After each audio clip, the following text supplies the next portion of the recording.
അപ്പം കേരളത്തിന്റെ ഏറ്റവും നിർണായകമായ തെരഞ്ഞെടുപ്പുകൾ വരാൻ വേണ്ടി പോവാ. അപ്പോഴാണ് UDF പറയുന്നത് ഇനി ഒരിക്കൽ കൂടി കോൺഗ്രസ് ഒരിക്കൽ കൂടി പ്രതിപക്ഷത്തിരിക്കാൻ വയ്യേ. അതുകൊണ്ട് നേതാക്കന്മാരെ നിങ്ങൾ ഒത്തൊരുമിച്ച് നിൽക്കൂ. അതാണ് സ്വാമി ഏതൊക്കെ ആവർത്തിച്ച് സംസാരിക്കുമ്പോൾ കളിയാക്കി പറയുന്ന 5 മുഖ്യമന്ത്രിമാർ, 4 മുഖ്യമന്ത്രിമാർ, 5 മുഖ്യമന്ത്രിമാര്. ഇത് ജനം കാണല്ലേ? ഇവരെല്ലാം മുഖ്യമന്ത്രിയുടെ കുപ്പായത്തിന്റെ കാര്യങ്ങൾ ജനം ആദ്യം നിങ്ങൾക്ക് പിന്തുണയല്ലേ, നിങ്ങളെ നയിപ്പിക്കണ്ടേ? ഇപ്പൊ നമ്മള് മാധ്യമങ്ങൾ പലതരത്തിൽ ഈ കാര്യങ്ങളെ കാണുന്നുണ്ട്. റിപ്പോർട്ടേഴ്സ് ആണെങ്കിൽ കഴിഞ്ഞ ദിവസം വിഷയം ഉണ്ടായിരുന്നു, മീറ്റ് ദ ടീച്ചേഴ്സ്. ഞാൻ മാധ്യമങ്ങളാകെ നമുക്കെതിരാണ് എന്ന അഭിപ്രായത്തെ ഞാൻ അംഗീകരിക്കുന്നില്ല. അതിൽ കുറച്ചൊക്കെ കാര്യങ്ങൾ കാണുന്ന മാധ്യമക്കാരും ഉണ്ട്. അതിൽ റിപ്പോർട്ടേഴ്സ് ആണെങ്കിൽ വിശകലനം നടത്തുന്ന ആളുകൾ ഉണ്ണി ബാലകൃഷ്ണൻ ഞാൻ ശ്രദ്ധിക്കുന്നുണ്ട്, അരുൺകുമാർ, അതുപോലെ തന്നെ ഉള്ള ആളുകൾ പലർക്കും പല അഭിപ്രായങ്ങളുണ്ടാവും. സുജയ പാർവതിയെ കൊണ്ടെത്തിയിരിക്കുന്നത് അവിടെ ബിസിനസ് നടത്താൻ BJPക്ക് അനുകൂലമായിട്ട് സംസാരിക്കാനാണ്. അത് അവരുടെ തന്ത്രമാണ്. അത് നമ്മൾ കാണണം. സുജയ പാർവതി പത്രപ്രവർത്തനം തുടങ്ങിയത് കൈരളി TV, അവിടെ കമ്മ്യൂണിസ്റ്റ് ആണെന്നൊന്നും ഞാൻ പറയില്ല. പക്ഷെ സുജയ പാർവതിയുടെ നാട് ആറ്റിങ്ങലാണ്. തിരുവനന്തപുരത്തെ കമ്മ്യൂണിസ്റ്റ് പാർട്ടി നിറഞ്ഞു നിൽക്കുന്ന നാട്ടിലാണ്. അവിടെ പലരും അതുപോലെ അപ്പം അവർ നടത്തിയ ഒരു ചർച്ചയിൽ ഇപ്പൊ പറഞ്ഞ പ്രധാനപ്പെട്ട ഒരു പോയിന്റ്, ഇപ്പോ നമ്മുടെ VD സതീശൻ ഒരു പുതിയ സർവേ നടത്തിയല്ലോ.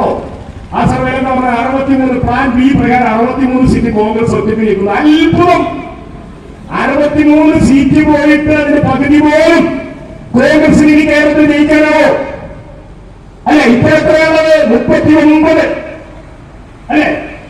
39, 40, 41 സീറ്റാണുള്ളത്. നിലമ്പൂർ എവിടെയെങ്കിലും ഒഴിഞ്ഞെടുക്കണം അല്ലെ? അപ്പൊ ഞാൻ പറഞ്ഞത് 63 പ്ലാൻ B പ്രകാരം കോൺഗ്രസ് 63 സീറ്റുകളാണ് സതീശൻ പറയുന്നത്.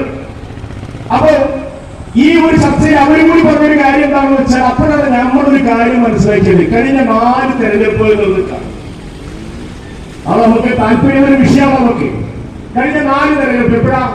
2021, 2016, 2011, 2006 മുതൽ ഈ തെരഞ്ഞെടുപ്പുകളുടെ ചരിത്രം എടുക്കുമ്പോൾ നമുക്ക് പ്രസംഗിക്കാൻ എളുപ്പം അറിയോ?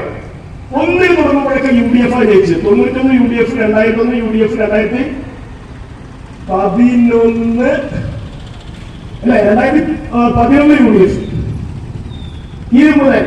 എന്നാൽ 96 LDF, 2006 LDF, 2016 LDF. ഞാൻ പറഞ്ഞത് 2006 മുതലുള്ള 4 തെരഞ്ഞെടുപ്പ് എടുത്താൽ അതിൽ 3 ജയിച്ചത് LDF ആണ്. അത് നമ്മളൊന്നും ആലോചിച്ചിട്ടില്ല. അത് ശരിക്കും ആലോചിച്ചു നോക്കുക. ഇവിടെ ഒടുവിൽ നടന്ന 4 തെരഞ്ഞെടുപ്പിൽ 3 ജയിച്ചത് നമ്മളാണെന്ന് ആലോചിച്ചു നോക്കുക. 2006 നമ്മളല്ലേ ജയിച്ചത് അല്ലെ? 2011 അതും UDF